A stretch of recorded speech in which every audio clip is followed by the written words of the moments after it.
Assalamualaikum students, in this video we will talk about formation of a partnership firm in which partners will bring the investment according to their capital ratios. हम वो situation देखेंगे जब partners अपने capital ratio के according contribution करने के लिए agree करेंगे और इसमें हम उनका इन्वेस्टमेंट की एंट्रीज रिकॉर्ड करेंगे.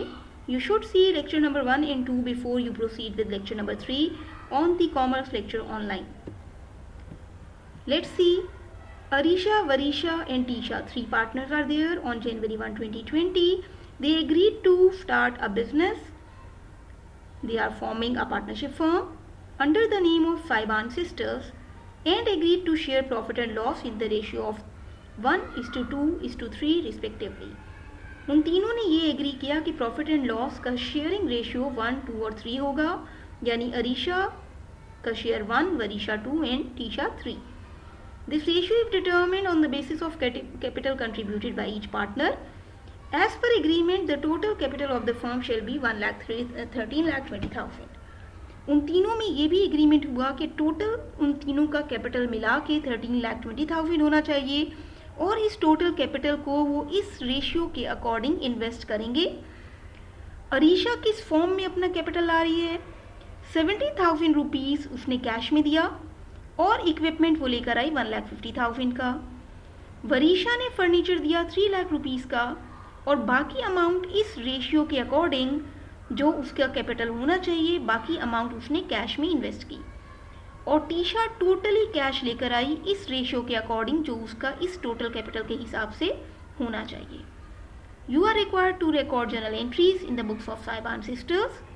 और फॉर्मेशन के फ़ौरन बाद हमें इनकी बैलेंस शीट भी बनानी है, initial balance sheet. Let's see the calculation for the computation of partners Capitals.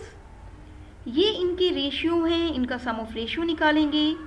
जो टोटल कैपिटल फर्म का होना चाहिए 13,20,000, इस टोटल कैपिटल को हम इनके रेशियो से मल्टीप्लाई करेंगे.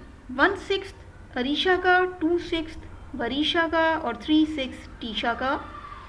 इस टोटल कैपिटल में अगर इनके ये फ्रैक्शनल इंटरेस्ट या रेशियोज हैं तो उस हिसाब से 2,20,000 अरीशा को लाने चाहिए, 4,40,000 कैपिटल वरीशा का होना चाहिए और 6,60,000 टीशा को लाने हैं जो कि वो टोटली कैश की फॉर्म में लाएगी. ये दो पार्टनर और एसेट्स भी इन्वेस्ट कर रहे हैं तो हम देखेंगे कि उनके एसेट्स के मुताबिक ये कैपिटल हो रहा है और जो थर्ड पार्टनर है उसने टोटली कैश में लाना है ये अमाउंट जो इस हिसाब से लानी चाहिए. तो इसके लिए एंट्री हम बनाएंगे cash debit, capital Trisha credit. और इन दो पार्टनर्स के लिए जो एसेट्स वो लेकर आएंगे उनसे एंट्री बनाएंगे और साथ देखेंगे कि कितना कैश और हमें इनके लिए कंट्रीब्यूट करना है ताकि इनका कैपिटल इसके बराबर पहुंच जाए. पहले हमने देखा पहली पार्टनर अरीशा का 70,000 कैश, इक्विपमेंट 1,50,000, यानी इसका कैपिटल क्रेडिट हो गया 2,20,000 से. हमने देखा था 2,20,000 ही इसकी इन्वेस्टमेंट होनी चाहिए जो कि हो रही है. सेकेंड पार्टनर फर्नीचर 3 लाख का ला रही है और अपना कैपिटल 4,40,000 करने के लिए जितना कैश रिक्वायर्ड है वो ला रही है.